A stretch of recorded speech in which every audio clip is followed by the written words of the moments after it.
Antes de nada, quiero presentarme. Mi nombre es José Miguel Alberte. Hay mucha gente dentro del mundo de la recreación que me conoce, otra evidentemente no, y soy el responsable de una asociación que se llama Imperial Service. Si me han invitado en esta ocasión a hablaros, es básicamente supongo que es por el largo aprendizaje que he tenido dentro de este mundo, que se remonta ya al año 89. Fijaros el tiempo que llevo en este tema. No solo en el mundo de la recreación, sino en otro mundo que es paralelo, pero que rara vez se toca, que es el mundo del coleccionismo militar. Yo empecé en ese mundo, que curiosamente no es el de la recreación, allá por el año 1989, con un grupo de coleccionistas que había en Madrid y que única y exclusivamente se dedicaban básicamente a comprar uniformes y elementos originales de diferentes periodos y de diferentes ejércitos. Muy especialmente, por supuesto, el ejército alemán y el ejército español, que en aquel momento era lo que atraía a la gente. Comentaros una cosa, en el año 89, cuando yo empecé, el mundo de la recreación, tal y como lo entendemos en este momento, o tal y como lo conocemos en España, o incluso fuera de España, prácticamente no existía. Había un grupúsculo mínimo, 16, 17 personas que estaban ubicados en Madrid y otras tantas en Barcelona, que se dedicaban básicamente al coleccionismo militar. Es evidente que ese mundo no tenía nada que ver, o no tiene nada que ver en principio con la recreación. Pero es un mundo que está ciertamente vinculado, precisamente por el amor que se le presupone tanto a los coleccionistas como a los recreadores por la historia. Y en este caso por la historia militar, que era básicamente lo que a todos nos hacía gracia o todos nos interesaba en aquella época. Para contextualizar un poco la charla que voy a mantener con vosotros, antes de nada quiero comentaros que yo no estoy demasiado acostumbrado a hacer este tipo de cosas a través de un ordenador. Digamos, mi campo de acción es el trato directo, el trato humano. Yo soy muy amigo precisamente de una relación cuanto más íntima con la persona a la que se le pretende enseñar algo de historia, mejor que mejor. De hecho, normalmente yo huyo de los largos speech que al fin y al cabo son espartanos y aburridos para aquellas personas que efectivamente no tienen un interés genuino en el tema que se va a tratar. De manera que todas las actividades que yo creo están pensadas precisamente para que sean interactivas, para que todo el mundo participe, para que todo el mundo juegue, para que todo el mundo se sorprenda de forma tal. De manera que lo que voy a hacer hoy con vosotros realmente no estoy demasiado acostumbrado, así que me tenéis que disculpar. Sin más dilación, os voy a intentar relatar de una forma rápida y lo más divertida que pueda un poco cómo empezó el mundo de la recreación. Seguramente muchos de vosotros lo sabéis, pero no está de más que hagamos una especie de pequeño repaso a cómo comenzó esto que a todos nos interesa y a todos nos atrae. El mundo de la recreación moderno, no el antiguo, todos conocemos el tema de las neumaquias y tal igual. El mundo de la recreación moderna empezó en realidad en el año 1968. Ya hubo antes de esa fecha, allá por el año 1913, un primer acercamiento a la recreación, pero no podemos considerarlo el principio por una cuestión muy simple, porque no hubo, a raíz de aquello, que os pongo en antecedentes, se trató del 50 aniversario de la batalla de Gettysburg en Estados Unidos, no hubo una continuidad en el tiempo. En aquella ocasión, en 1913, se juntaron 50.000 veteranos de la batalla de Gettysburg y se hicieron pequeñas recreaciones de los momentos críticos de la batalla. El tema es que evidentemente no se buscaba una recreación tal y como la entendemos en este momento. Era básicamente, especialmente para los familiares de aquellos veteranos que asistieron en aquel 50 aniversario, era básicamente intentar relatarles de una forma cercana, a base de las acciones militares, pues lo que había ocurrido, ¿vale? No había uniformes, no había prácticamente armas, se hizo básicamente de una manera pues muy cercana para intentar explicar los hechos más importantes de la batalla. Pero ahí se quedó el asunto. Cuando terminaron los actos conmemorativos del 50 aniversario, aquello no progresó y se olvidó. Tenemos que saltar hasta los años 60, cuando en Estados Unidos empieza a haber cierto grado de interés por el tema de la recreación. Volvemos a lo mismo, no por supuesto de otros periodos, pero sí de la guerra civil. Era una especie de aglutinador digamos, de las pasiones tanto del norte como del sur, y efectivamente empezó a haber unos grupúsculos de intento de recreación, pero sin llegar a, digamos, cristalizar en nada. Curiosamente, los que sí cristalizaron fueron los ingleses. En el año 1968, en una famosa cena que muchos recreadores en el Reino Unido todavía recuerdan, en un personaje mítico británico, el brigadier en aquel momento Peter Young, que había servido en los comandos británicos durante la Segunda Guerra Mundial, que había desembarcado en Normandía, que incluso después de la Segunda Guerra Mundial se había encargado de uno de los regimientos de la Legión Árabe, luchando contra los israelíes. Pues este hombre él siempre había tenido un interés genuino en la Guerra Civil inglesa.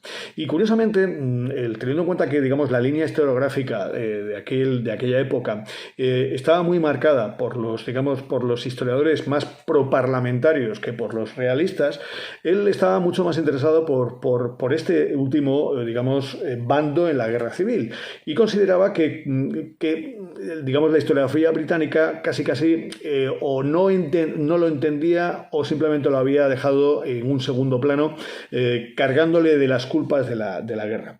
Él no estaba de acuerdo, ni mucho menos, y en una cena, en un grupo de amigos, se tomó la decisión de que, oye, ¿por qué no llevamos por qué no llevamos nuestros intereses más allá de lo que es el salón comedor de este lugar, y le intentamos enseñar a los británicos, al público en general, qué es lo que supuso para Inglaterra aquella guerra?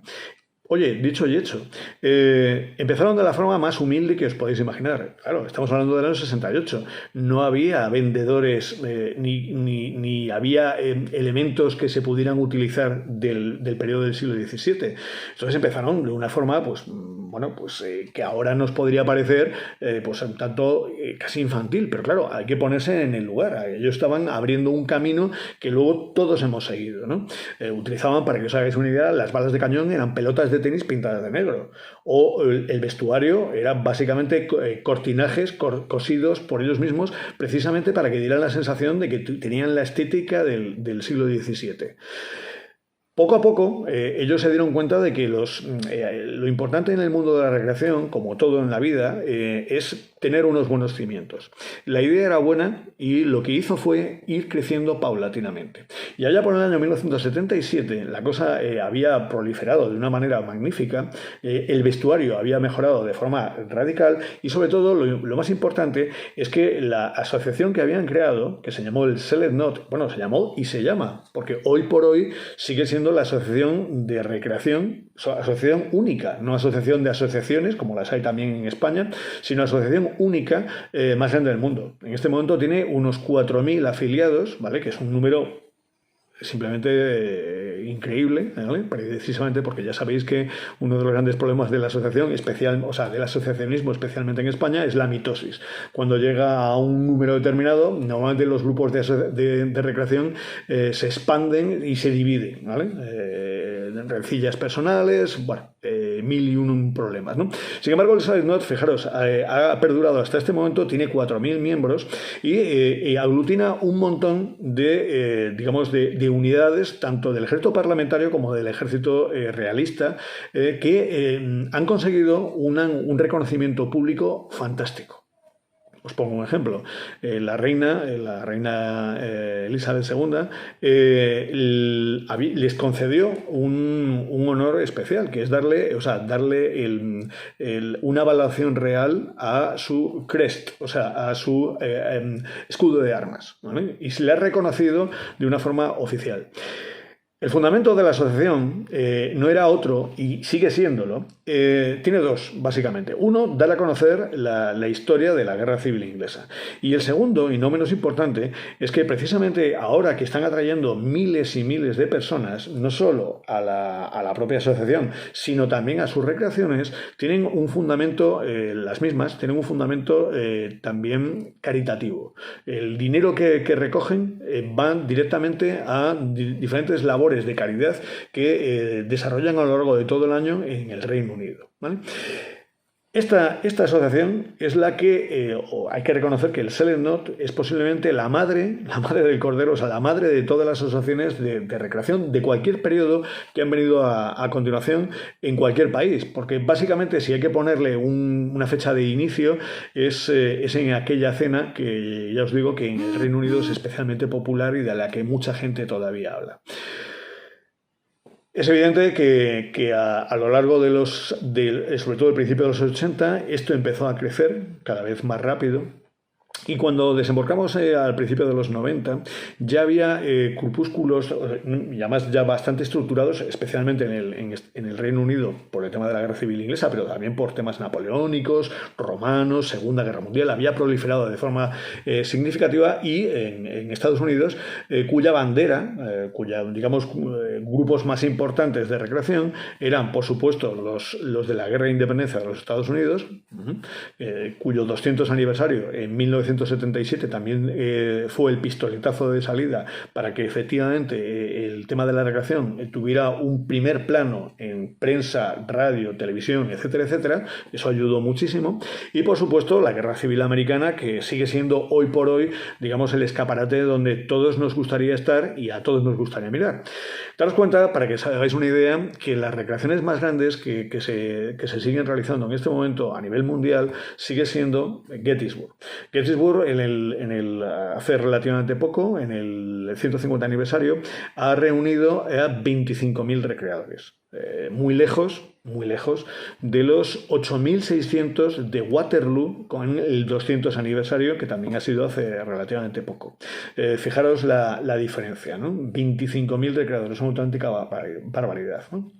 Ahora bien, vamos a, teniendo en cuenta que ya os he contado un poquito cómo fue el comienzo, luego hablaremos de la evolución, vamos a ponerle un poco puertas al campo. El mundo de la recreación es un tema, digamos, complejo en la medida de que cada uno tiene una idea de cómo hay que hacer las cosas y cada uno tiene una idea de cómo llevarlas a efecto y atraer, digamos, el interés del público, ¿no?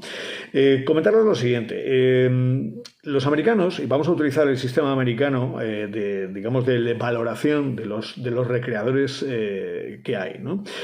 Básicamente ellos consideran que hay tres tipos de recreadores. Lo que ellos llaman el FARP, ¿vale? Es un mote despectivo absolutamente, lo que significa, o sea, lo que quiere decir básicamente son el acrónimo de Far as Real, o sea, lejísimos de la realidad, ¿vale?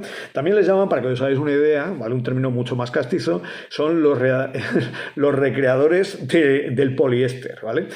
Haciendo un poco la chanza de que este tipo de recreador es un recreador que o bien está empezando y efectivamente pues no tiene todavía los conocimientos históricos o la capacidad económica de pagarse una equipación como Dios manda del periodo que esté recreando, o simplemente pasa olímpicamente. ¿Vale? Porque también los hay, ¿eh? Hay mucha gente que efectivamente pues, el tema de la recreación no es más que una excusa pues, para disfrazarse de algo que a él le parece que es correcto, ¿no? Ya os podéis imaginar que dentro del mundo de la recreación esta subclase o esta primera clase bueno, pues está extremadamente denostada porque efectivamente no exige ningún tipo de compromiso por parte del recreador con respecto a lo que está haciendo, o sea, la recreación en sí mismo, ¿no? El segundo, digamos, nivel seguramente es en el que está posiblemente el 90% de los recreadores. Ellos le llaman Main Street, que viene a ser el recreador común. Aquel que efectivamente pues, tiene una equipación y unos ciertos conocimientos de instrucción o del periodo que sean, pero que luego efectivamente bueno, pues, se permite pequeñas o grandes, depende de quién lo diga o cómo se mire, pequeñas licencias con respecto a, por ejemplo, cuando no está, digamos, de cara al público, pues bebe o come o duerme en lugares que no son históricamente accurate, o sea, perfectos, como dicen los americanos, o en su defecto que, por ejemplo, su ropa interior pues no es la del periodo. Tan sencillo como eso. Dan muy buena imagen, son un número importante, pero digamos que la vinculación con la recreación no lo llevan a un extremo. En ese extremo tendríamos el tercer tipo de recreación, que es lo que los americanos llaman progressive. O sea, en otras palabras, mm, también le llaman los contadores de puntadas. O sea, son tan perfectos, llevan el tema de la recreación a un extremo de una calidad fuera de todo lo normal, que efectivamente son capaces de contar las puntadas que tiene una guerrera, un abrigo, un chaquetón, ¿vale? En realidad también es una chanza, ¿vale? Precisamente pues para, designar a este tipo de recreador que vive, come, duerme, hace absolutamente todo lo que tenga que hacer durante el fin de semana o el tiempo que se desarrolla de la recreación, como en el periodo que está recreando. Evidentemente, yo, el que me he dedicado a viajar por el mundo entero, de recreación en recreación, de feria de militaria en feria de militaria, es una cosa admirable. Hay que reconocerlo. Es un nivel maravilloso, es gente que tiene unos conocimientos históricos enciclopédicos y además hasta de las cosas más curiosas que os podéis imaginar. Cosas que evidentemente es muy difícil encontrar hasta en un propio libro de historia, ¿vale? Hay que reconocer que esta gente es, si es un espejo en el que nos tendríamos que mirar todos, sería el espejo en el que nos miraríamos, ¿no? Pero os cuento una cosa. Desgraciadamente, el mundo de la recreación, yo soy muy amigo de que no nos convirtamos en talibanes, porque muchas veces olvidamos que la gente que empieza o la gente que tiene capacidades económicas inferiores y que efectivamente no se puede permitir determinados lujos o gastos, pues evidentemente tiene que empezar por algún lado. Desgraciadamente, a lo largo de los últimos años, aquí en España, en mi país, ¿vale? Al final me encuentro muchos recreadores muy buenos, absolutamente respetables, pero con un grado de intolerancia tremenda con respecto a, las nuevas adquisiciones dentro del mundo de la recreación. Creo que están equivocados, porque evidentemente lo que nosotros hacemos tiene sentido si hay una renovación generacional y si conseguimos atraer a la gente precisamente con lo que hacemos. No tiene ningún sentido exigirle a una persona que acaba de empezar desde cero unos conocimientos, ¿vale? Una técnica y sobre todo un desembolso económico que seguramente gente que lleve muchísimo más tiempo o gente que se lo pueda permitir puede hacerlo. Entonces yo voy a romper en este caso una lanza a favor de la gente que empieza y la gente que efectivamente normalmente comienza, no voy a decir la palabra mal, pero va a comenzar siempre, yo fui el caso, ¿vale? A un nivel evidentemente mucho más bajo que lo que sería deseable o pretendible, ni más ni menos, ¿no? Comentaros lo siguiente, sabiendo que efectivamente hay estos mundillos, hablaremos ahora de las críticas que de diferentes sectores, tanto dentro de la recreación como fuera, se le hace al mundo de la recreación. La recreación tiene una serie de componentes que en algunos casos son muy positivos y en otros no tanto. Y os cuento por qué. Una de las críticas que se hace habitualmente al mundo de la recreación es básicamente la ideología. Es cierto. O sea, yo no voy a ser un cínico diciendo que efectivamente no hay un componente ideológico en todo el mundo de la recreación. No debería haberlo. No debería haberlo porque la gente que se acerca a la recreación deberían ser amantes de la historia que están deseando recrear un periodo histórico al margen completamente de, ideologías políticas o ideologías personales, del tipo que fueran, ¿vale?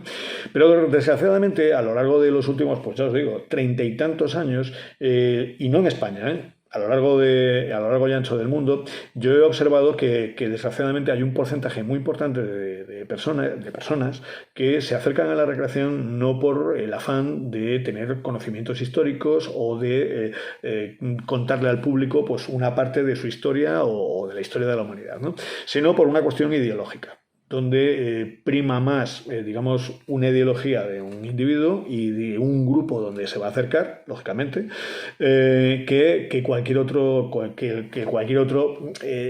interés que pudiera tener. Desgraciadamente es absolutamente cierto. Conozco no solo individuos, sino también grupos que están absolutamente focalizados mucho más en ideologías, normalmente extremas, por un lado, y por otro que curiosamente en la recreación. Ya os podéis imaginar que este problema está basado básicamente en los recreadores que tocan o bien el siglo XX, los hechos históricos del siglo XX, o en su defecto, por ejemplo, en el caso de la guerra civil inglesa, o perdón, norteamericana, disculpad, por digamos, maneras de pensar distintas y visiones de la historia contrapuestas, ni más ni menos, ¿no? Esa es una de las críticas. Otra de las críticas que se nos hace habitualmente es el papel de las chicas, de las mujeres en el mundo de la recreación. Estamos en las mismas. Aquellos que son, digamos, recreadores o que se consideran recreadores más puros, consideran que el papel de la mujer tiene que estar, digamos, supeditado única y exclusivamente a aquellos papeles que históricamente realizaba. Posiblemente no. Seguro que tienen mucha razón en este planteamiento, pero yo soy de la opinión de que al final, por lo menos en mi caso, ¿vale? El fundamento que yo persigo por encima de todo con el mundo de la recreación es una cuestión integradora, no solo del papel de la mujer, sino también del conocimiento histórico. Si para eso tenemos que, digamos, transigir a lo mejor la palabra correcta no es transigir, pero sí entender que efectivamente hay muchas chicas y muchas mujeres que se acercan al mundo de la recreación porque tienen un interés genuino en el periodo y prohibirles el tema de recrear determinadas unidades militares o periodos históricos precisamente porque tenían un menos protagonismo, yo sigo pensando que es un error. Yo he compartido, os pongo un ejemplo, en el 200 aniversario de Waterloo se permitió que las mujeres estuvieran integradas en regimientos masculinos y yo que he compartido, digamos, trinchera con ellas, os puedo garantizar que eran tan buenas o mejores que los hombres, sin ningún tipo de problema, intentando evidentemente ocultar su feminidad, lógicamente, ¿vale? Pero realmente no desmerecían en ningún caso. Esto también es una de esas, digamos, discusiones filosóficas que dentro de este mundo nuestro se lleva prolongando durante años. Otro de los elementos es que también, sobre todo en este caso ya más desde fuera, más desde la prensa o desde determinados sectores sociales y tal y cual, también se nos critica como, ya os podéis imaginar que la recreación no tiene por qué ser estrictamente militar, pero sí es verdad que es la parte que más gente atrae con muchísima diferencia, ¿no? Hay recreadores fantásticos de usos y costumbres civiles, ¿vale? Y música, baile, cocina de época, medicina, etcétera, etcétera, pero no nos vamos a engañar, digamos, el elemento fundamental, que es el que más gente atrae con muchísima diferencia, no es otro que el bélico.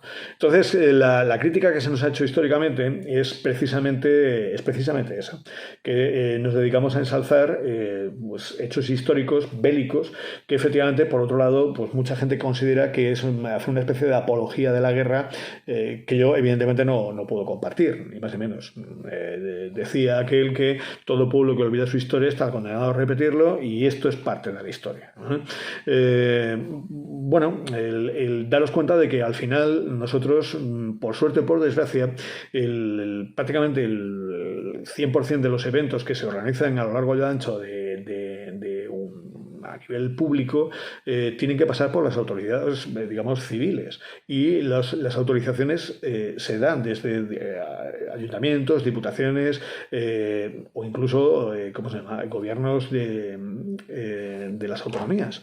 Eso significa que evidentemente hay muchas veces que nos encontramos con el problema de que no se aceptan o no se dan los permisos precisamente por este motivo.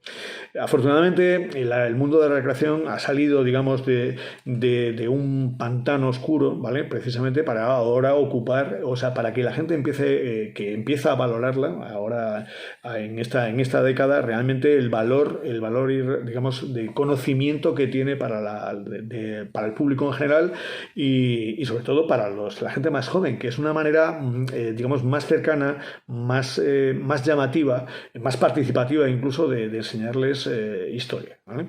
De manera que yo soy muy amigo de seguir en esa línea. ¿A dónde vamos? O sea, ¿quiénes somos? ¿A dónde vamos? Porque ya hemos puesto un poco, ya hemos acotado hasta cierto punto el tema de lo que es la recreación. Ahora, el problema que estamos... problema no es un problema, cuidado. Pero bueno, digamos, las diferentes teorías que ahora hay con respecto al tema de qué es una recreación y qué no lo es, esto, bueno, realmente ha costado litros y litros de saliva en grandes y enconadas discusiones a lo largo y ancho de nuestro país, pero no solo de nuestro país, sino también de fuera. Muy especialmente de nuestro país, precisamente porque nosotros tenemos una larga tradición de festejos con contenido histórico, véase moros y cristianos, que a lo largo y ancho de todo Levante, desde hace siglos, pues se vienen celebrando. Claro, aquí viene el problema. ¿Eso es una recreación histórica o no es una recreación histórica? Ahora me vais a consentir que yo dé una opinión absolutamente personal. A mí me parece algo, no solo moros y cristianos, sino de centenares de fiestas con contenido histórico que se desarrollan cada año en nuestra, digamos, a lo largo y ancho de nuestro país. Yo les llamaría fiestas con contenido histórico, pero nunca una recreación. Y no quiero ofender a nadie con este comentario porque sé que es un tema que normalmente a la gente, bueno, pues le molesta considerablemente que después de un esfuerzo titánico que no se puede discutir precisamente para realizar la actividad que ellos tienen, digamos, agendada cada año, pues al final no se le dé ese marchamo o los recreadores no le demos el marchamo de recreación histórica. A ver, todo es absolutamente apreciable. El esfuerzo que se hace y la ilusión que la gente pone es para quitarse el sombrero. Pero hay que entender que si al final hay que, digamos, que acotar un poco lo que es el mundo de la recreación, evidentemente no va por ahí.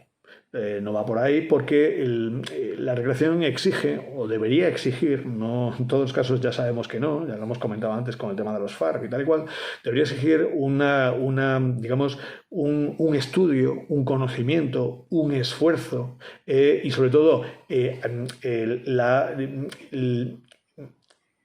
la adecuación milimétrica de los periodos históricos. No es lo mismo recrear la década de 1860 que la década de 1880. La moda cambia, los usos cambian, hasta las tácticas militares cambian. De manera que efectivamente no todo vale. Eso evidentemente se tiene que, digamos, notar cuando se organiza una recreación histórica pública, al margen completamente de esas fiestas que tienen un contenido histórico, ¿vale? Yo recuerdo una conferencia hace unos años donde un ponente comentó o dijo una frase que a mí me gustó personalmente mucho, porque describe muy bien esto. La recreación histórica y este tipo de eventos, las fiestas con contenido histórico, son dos aceras de la misma calle, ¿vale? Son paralelas, porque evidentemente tienen una relación una con otra, pero no se van a tocar nunca. ¿Vale? O no deberían tocarse nunca, porque una cosa es el estudio puro de un periodo histórico y otra es recrear con los medios o con la idea del señor, ¿vale? Un hecho que ocurrió o que no ocurrió, porque hay muchos que en muchos lugares se recrean incluso leyendas y cuentos populares y etcétera, etcétera, que no son hechos, digamos, históricos, ¿no? Sabiendo esto, vamos a hablar ahora de a dónde va este mundillo nuestro. Daros cuenta que en los últimos años esto ha proliferado una barbaridad. España ha pasado de un país relativamente oscuro, ¿vale? Fíjate, yo tengo que remontarme al final de la década de los 90 para empezar a que hubiese recreaciones ya con cierto sentido o con cierta entidad. Los primeros en levantar la antorcha, hay que reconocerlo, fueron todos aquellos que recrearon el periodo napoleónico en España. Lo empezaron a hacer muy bien, o sea, tenían unas bases fantásticas por asociacionismo se consiguieron unas cifras que curiosamente en otros periodos periodos, o sea, en otros periodos históricos, no hemos conseguido ni siquiera en la actualidad. 600, 700, 800 señores recreaban en unas condiciones de calidad fantásticas ese periodo, ¿vale? Afortunadamente, España no se ha quedado única exclusivamente con ese periodo. Por supuesto, uno de los elementos o uno de los periodos que más interés han tenido, sin duda, ha sido el tema de la Segunda Guerra Mundial. Es muy cinematográfico, es muy mediático, ¿vale? Y efectivamente siempre ha tenido un tirón. Pero en el que yo voy a poner un especial hincapié en cuanto a la calidad de las cosas que se ha hecho y lo rápido que ha crecido, va a ser en el periodo del siglo XVI-XVII, siglo de oro español, ¿vale? Era un periodo que curiosamente nosotros hemos tenido olvidado completamente, no solo en el mundo de la recreación, sino también en nuestra literatura, en nuestra producción cinematográfica, en la televisión. O sea, prácticamente era un periodo que aun siendo un periodo hegemónico de nuestra nación, curiosamente se ha tratado muy poquito o prácticamente nada. Sin embargo, curiosamente, desde hace aproximadamente unos 8 años, la cosa ha cambiado de forma radical.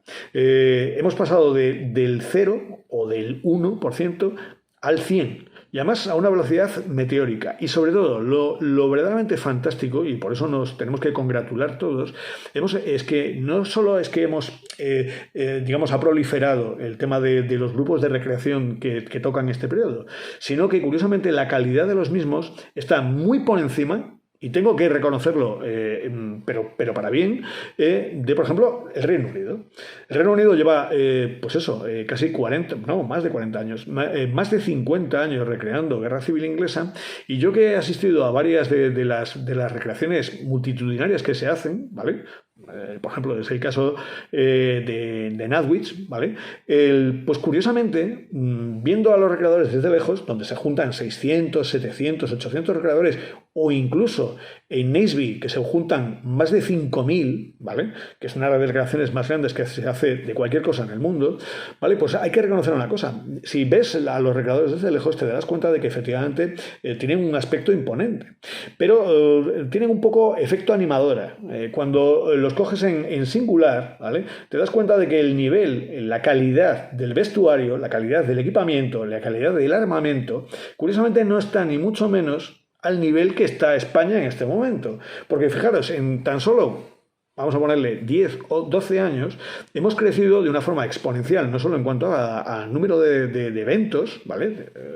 En este momento es como las setas, hay más eventos del siglo XVI o XVII que de ninguna otra cosa, ¿vale? Pero sobre todo en cuanto a la calidad de la gente que se ha implicado en el asunto, estando muy por encima de la gente. Ahora bien, ¿dónde nos lleva toda esta progresión? Porque la progresión hay que reconocer que a nivel nacional es muy buena. Mirad, yo os cuento mi propia experiencia. Yo he llevado mi asociación a un nivel distinto, no mejor, ni peor, sino distinto. Nosotros nos hemos, profesionalizado de una forma que básicamente esto empezó como cualquier otra asociación que podáis conocer, es básicamente entre un grupo de amigos que estaban muy interesados en la difusión de la historia y de periodos muy concretos. Pero curiosamente, a raíz de una serie de acercamientos, en aquella época el primer cliente que tuvimos fue el Ministerio de Defensa, que quedaron especialmente contentos, nos dimos cuenta de que efectivamente pues había una especie de nicho de mercado y que determinadas instituciones públicas curiosamente no estaban muy contentas con las experiencias que habían tenido con recreadores en épocas pasadas, ¿no? Y se basaba, ¿por qué? Porque una de las cosas que hacemos mal, ¿vale? Que hacemos mal los recreadores es partir de la base de que lo que a mí me interesa de forma particular, al público en general también le tiene que interesar. Y es un error. Es un error muy grande.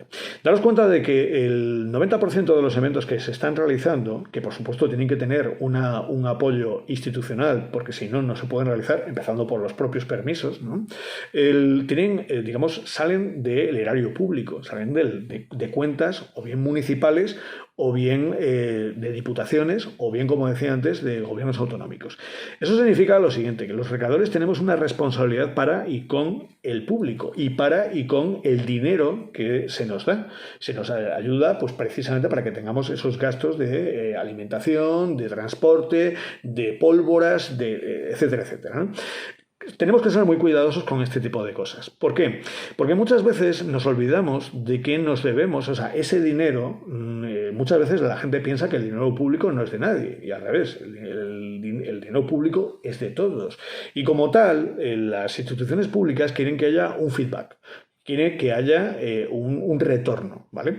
Y los retornos se pueden medir, ¿vale? Yo siempre he dicho, cuando yo me tengo que enfrentar a un nuevo proyecto, donde sea, yo siempre comento lo siguiente. Los retornos se miden de 3 maneras objetivas, no subjetivas, ¿no?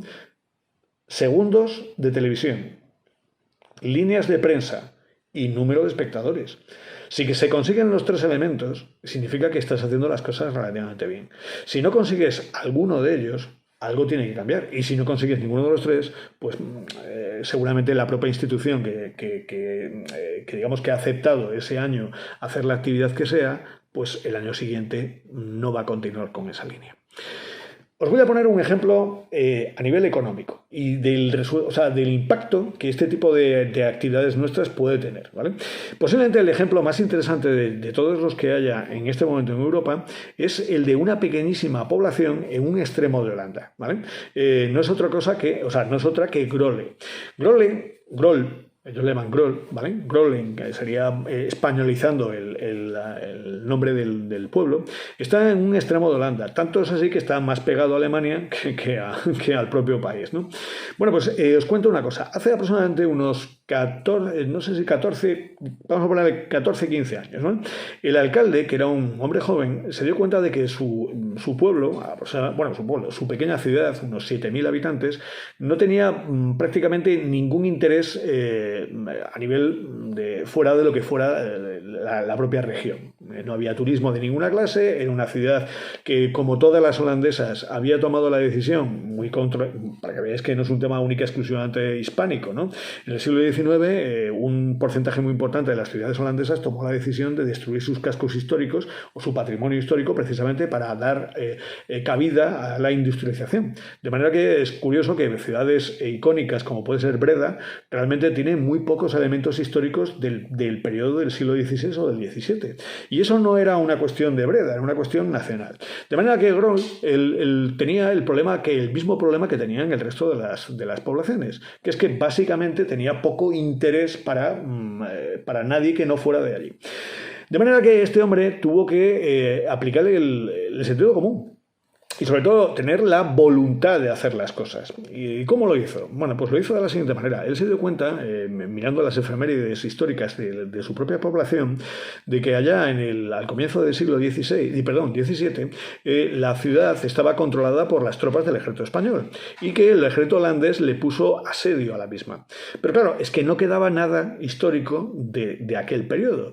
Y el hombre dijo, pues oye, mira, teniendo en cuenta que a lo largo y ancho de Europa se recrea en muchos lugares tema napoleónico o incluso el tema de la Segunda Guerra Mundial, cuando llegan los aniversarios de Normandía, etcétera, etcétera, él se daba cuenta de que el tema del siglo XVII era un tema poco trocado en Europa continental. En el Reino Unido sí, por el tema de la guerra civil inglesa. Sin embargo, en Europa continental había relativamente pocos recreadores, estaban dispersos especialmente por Europa Oriental, de Austria para allá, ¿vale? Y él tomó la decisión de decir, oye, pues teniendo en cuenta que el otro nicho de mercado, la parte napoleónica, ya está muy, muy manida, ¿vale?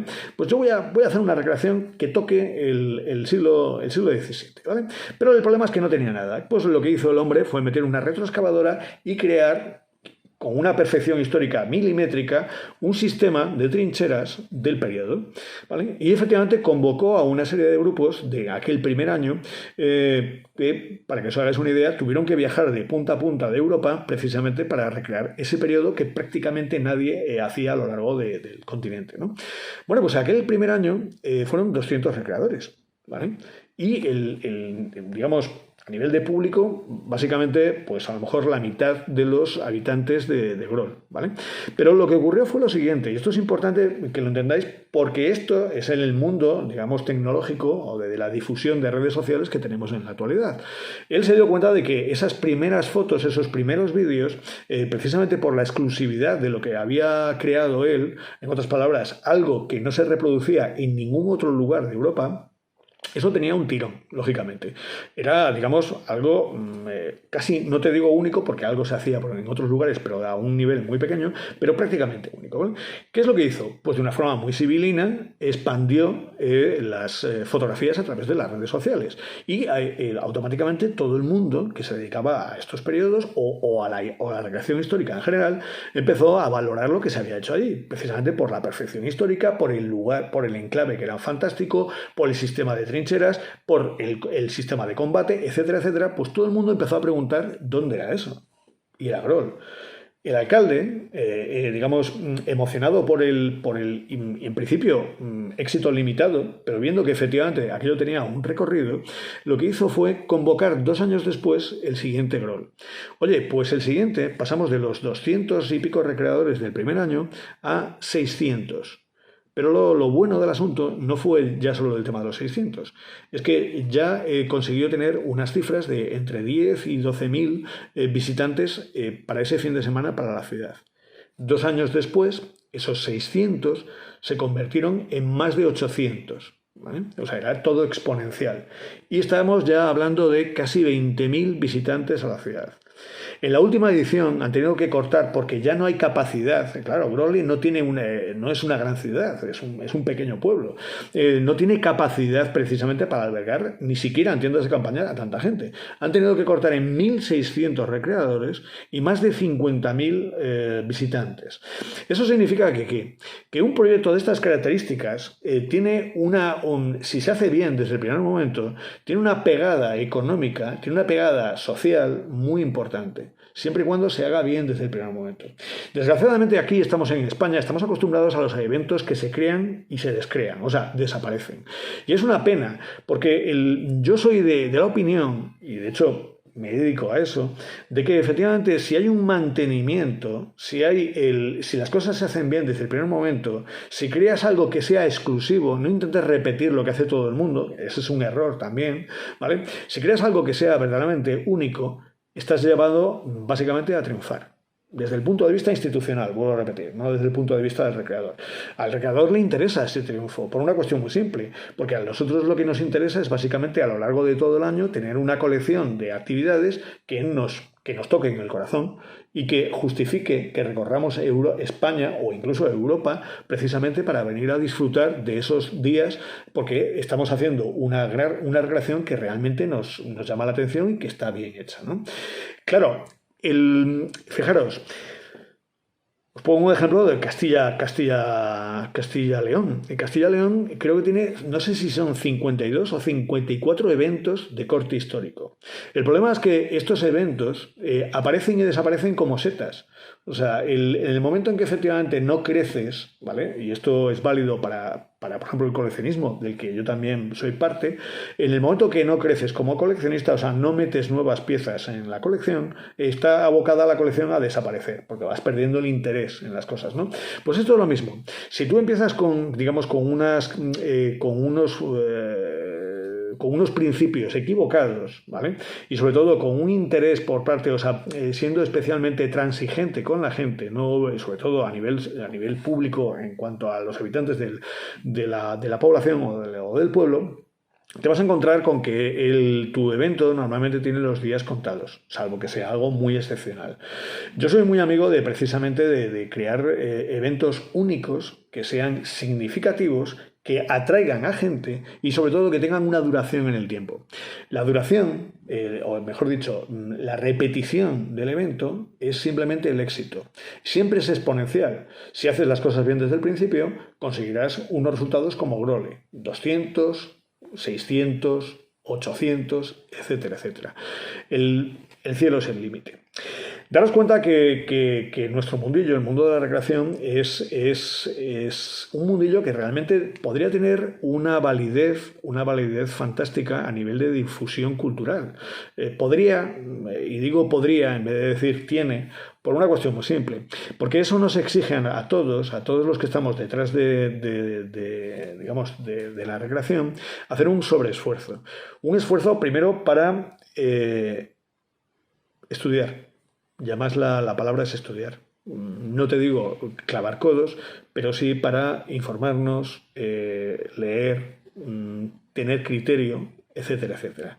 Es muy importante que pensemos que lo que hacemos de cara al público no solo tiene que ser perfecto, sino que luego, cuando digamos la batalla de turno, la recreación de turno termina, ¿vale? A lo largo de un fin de semana hay muchas horas por delante y tenemos una costumbre muy fea y muy tonta, que es que en el momento que no estamos recreando, o sea, en el momento que no estamos en el gran evento, en la gran batalla, parece que perdemos el interés en dedicarnos a esa gente que ha venido hasta allí por nosotros. No. Yo es una de las cosas que llevo haciendo durante mucho tiempo. Yo continúo constantemente, porque yo parto de la base de que le debemos algo a esa gente. Entonces yo hago juego, hago gincanas, hago actividades divulgativos para los chavales y tal cual.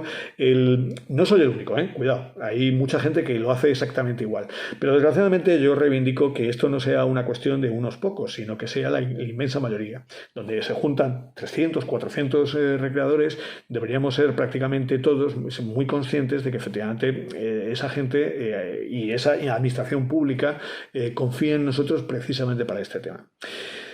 Yo os voy a poner un ejemplo que es, hombre, duele, pero es cierto. Fijaros, llamando a la puerta de diferentes instituciones, hay muchas de ellas que simplemente me la han cerrado en la nariz con un comentario que por otro lado es cierto y yo no puedo decir nada al respecto, ¿vale? Solo callarme y pasar a la siguiente puerta, ¿no? Me dicen, mira, nosotros ya hemos hecho el ayuntamiento de turno, la diputación de turno, el gobierno autonómico de turno. Dice, nosotros ya en un momento determinado ya hemos hecho actividades de este talante, o sea, de recreación histórica. Y nos hemos dado cuenta que básicamente esto es pagaros una fiesta a los recreadores para que vengáis aquí a disfrutar vosotros sin mirar ni a derecha ni a izquierda. O sea, olvidándoos completamente del público que viene a veros. Eso no puede ser. Eso es algo que se repite constantemente y no puede ser por una cuestión muy simple. Primero porque nos cargamos la recreación, básicamente porque luego la institución pública no va a repetir, ¿vale? Y segundo, porque creo que efectivamente tenemos que en especie dar ese pago, dar ese servicio por el cual nos están, digamos, sufragando determinados gastos durante ese fin de semana. Para mí sería lo ideal y para mí es lo ideal y es lo que yo hago, ¿vale? Más cosas, porque no os quiero aburrir demasiado, ya llevo mucho tiempo hablando. No es la manera que, como os comentaba al principio, no es la manera que más me gusta de comunicar que tengo yo, porque a mí me gusta mucho la interactuación con el público, no me gusta soltar pedratas de horas ni nada por el estilo, de manera que estoy un poco incómodo con esto, pero me tenéis que disculpar, ¿vale? Porque estoy acostumbrado a otra serie de cosas. Más cosas. Daros cuenta de una cosa, este mundo nuestro tiene en realidad muchas aristas. No solo el mundo de la recreación, sino el mundo del interés por la cultura, por la historia, ¿vale? Nosotros hemos conseguido llevar esto a otro terreno distinto. Hemos conseguido hacer todo tipo de temas o todo tipo de eventos que tengan relación con la historia. Ya llevamos 5 museos, uno de ellos nacional, el Ministerio del Ejército del Aire nos ofreció la posibilidad de hacer la ampliación del Museo del Ejército del Aire en Cuatro Vientos en Madrid, precisamente por los conocimientos y por lo que ellos sabían que nosotros hacíamos en condiciones, con unos presupuestos siempre muy, muy cortos. Ese es el gran problema de este tipo de cosas, pero bueno, oye, lo sacamos adelante. Ya os digo, 5 museos, recreaciones a nivel de cine, de televisión, de documentales, etcétera, etcétera. En realidad el recreador puede servir para muchas cosas, ¿vale? La pena es que efectivamente nos tenemos que dar más a conocer y tenemos que dar una calidad en nuestro, no voy a decir servicio, que está mal dicho, pero sí en las actividades que nosotros llevamos a cabo. Os pongo un ejemplo muy gráfico. En Estados Unidos, en el Reino Unido, para las grandes producciones, digamos que necesitas miles o centenares de figurantes o de extras, ya desde hace bastantes años, ¿vale? Desde el comienzo de la década de los 90, incluso antes en algunos casos, se están utilizando ya no figuración, se están utilizando recreación, o sea, recreadores. Películas como Gettysburg, volvemos a lo mismo, o Salvar al Soldado Ryan, o prácticamente todo lo que se está haciendo ahora últimamente con Sam Mendes de Primera Guerra Mundial o del cine francés y tal y cual, que también se están utilizando recreadores. Por una cuestión muy simple, porque el recreador normalmente, el recreador bueno, el recreador de élite del que hablábamos, es una persona que tiene unos conocimientos profundísimos del periodo. Y no solo eso, sino que tiene también, y lo más importante del tema es que, por supuesto, él tiene su propia equipación, la marcialidad que va a tener, por supuesto, va a ser infinitamente superior a la de un figurante y tal cual, pero sobre todo, lo más importante, la motivación. Comentaba Spielberg que cuando él contrató al Second Battle Group, que es uno de los grupos más icónicos del tema de la recreación de Segunda Guerra Mundial en el Reino Unido, precisamente para hacer, que son los que podéis ver en Salvar al Soldado Ryan, la parte alemana, me refiero, pues contrató a este grupo y él estaba especialmente, digamos, sorprendido de la motivación que tenían en el sentido de que si había que repetir un plano o una secuencia 35 veces, nadie se quejaba, nadie miraba el reloj, al revés, el interés que demostraban era absoluto. Se notaba el conocimiento, se notaba la actitud, pero también se notaba otra cosa, que desde el punto de vista cinematográfico, para un director o para un responsable de casting o para un responsable, un jefe de producción, le viene muy bien la recreación, o sea, los recreadores. ¿Por qué? Porque ya os podéis imaginar que un señor que venga con todo ese bagaje de casa, lo que hace es abaratar considerablemente los costos y, sobre todo, incrementar la perfección histórica, que muchas veces, ni siquiera aquí en España, que es una de las cosas que adolecemos sistemáticamente, ojalá estuviéramos al nivel del cine norteamericano o británico, especialmente el británico. Aquí, curiosamente, en las producciones tanto televisivas como cinematográficas no se suele contratar a un asesor histórico, porque se considera que es una especie de gasto superfluo. Y en todo caso, cuando a mí me ha tocado hacer ese papel, yo me he encontrado con una sorpresa morrocotuda, que aún teniendo aún cobrando un servicio, curiosamente el propio director, ¿vale?, no está interesado en él. O sea, cuando tú le decías, oye, mira, esto no es así, es de esta otra manera, vamos a hacerlo bien porque tenemos los medios para hacerlo, la contestación muchas veces era, sí, pero es que a mí me gusta más así y total, la frase no puede ser peor, total, la gente no se entera. De aquellos polvos vienen estos lodos de la cinematografía española, que es muy criticable. Hay cosas muy bien hechas, es indiscutible, pero desgraciadamente son las menos. Bueno, no os quiero aburrir mucho más, solamente comentaros que, agradeceros el tiempo que invirtáis viendo este vídeo. Espero que seguramente no he aclarado nada a nadie, en el sentido de que no he sacado, no he puesto una luz, una oscuridad total, sino que seguramente muchas de estas cosas que os he contado ya lo conocíais. Pero bueno, en lo que, digamos, como resumo final, deciros que efectivamente larga vida a la recreación, y larga vida a la recreación de calidad, que es la que realmente a mí más me interesa y seguramente a muchos de los que estáis viendo este vídeo también. Nada más, muchísimas gracias y espero verme con alguno de vosotros en alguno de esos campos de batalla que sin duda yo me pateo. Un saludo.